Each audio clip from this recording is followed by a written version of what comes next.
इसी दौरान पश्चिम बंगाल में भी सत्ता बदली, दौर आया वामपंथ का। 1977 में आई वामपंथी सरकार ने अगले 34 सालों तक पश्चिम बंगाल में शासन किया। 1977 के पश्चिम बंगाल विधानसभा चुनाव में भारतीय कम्युनिस्ट पार्टी मार्क्सवादी के नेतृत्व वाले वाम मोर्चे ने 231 सीटें जीती थी, जबकि कांग्रेस महज 20 सीटों पर सिमट गई। पहली वाम मोर्चा सरकार के मुख्यमंत्री बने ज्योति बासु। मुख्यमंत्री के रूप में बस सरकार की प्राथमिकता थी आम जनता, खेतीहर मजदूर, किसान, कर्मचारी वर्ग।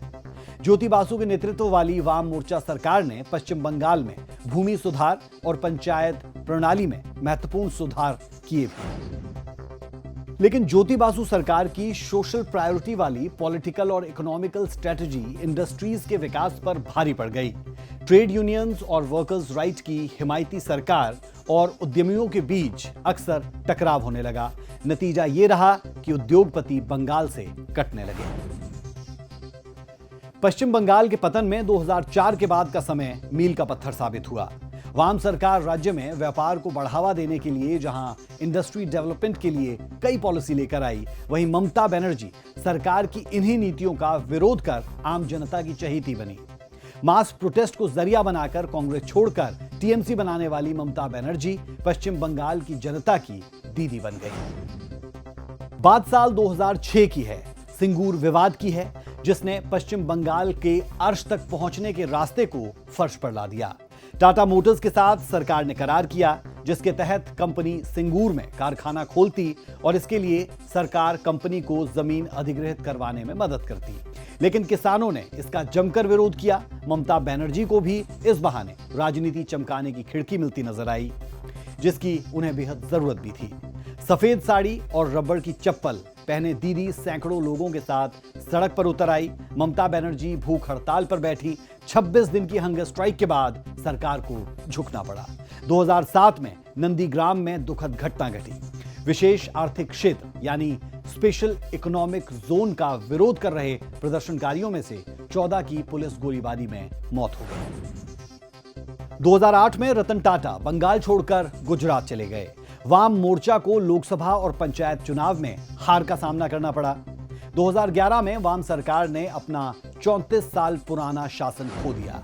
राज्य में ममता बनर्जी ने पश्चिम बंगाल की पहली महिला मुख्यमंत्री के रूप में शपथ ली। ममता बनर्जी के लिए भी इंडस्ट्रीज प्राथमिकता नहीं रही। शासन में आते ही उनका पहला फैसला सिंगूर के किसानों को 400 एकड़ जमीन लौटाना ही रहा। लेकिन इंडस्ट्रीज को बढ़ावा ना मिलने की वजह से नौकरी की कमी भी होने लगी। सरकारी आंकड़े बताते हैं कि पश्चिम बंगाल में पिछले एक दशक में 30 लाख से ज्यादा नौकरियों में कमी आई।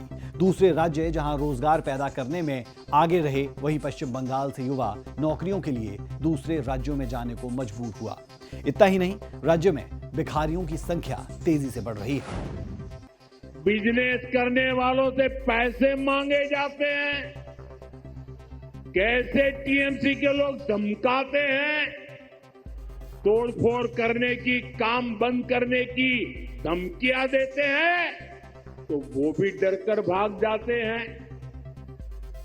ये जो टीएमसी का गुंडा टैक्स है, ये बंगाल में निवेश को रोकता है।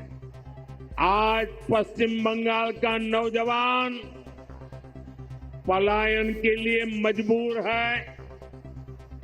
छोटे छोटे काम के लिए भी उसे दूसरे राज्यों की तरफ जाना पड़ रहा है। दुर्गापुर, वर्धमान और आसनसोल, ये पूरा क्षेत्र भारत के औद्योगिक विकास को किसी जमाने में गति दे रहे, लेकिन आज यहां नए उद्योग लगने के बजाय जो है उसको भी ताले लग रहे हैं। 77 के समय से लेकर वहां पर वामपंथ का उदय हुआ, तब से वहां पर जो पॉलिटिक्स थी, जो कारोबार था, वो धीरे धीरे खत्म हो गया। तो उनकी जो पॉलिसीज थी, उनको आमतौर पर माना गया कि वो डेवलपमेंट को बढ़ोतरी देने वाली पॉलिसीज नहीं है, डेवलपमेंट को रोकने वाली हैं और वो पॉलिसीज का बड़ा भारी असर रहा। दुर्भाग्य ये है कि ममता बनर्जी जो बातें बोल के आई थी उन बातों को वो उस तरीके से इंप्लीमेंट कर पाने में कामयाब नहीं रही जैसे कि बंगाल के लोगों को उम्मीद थी।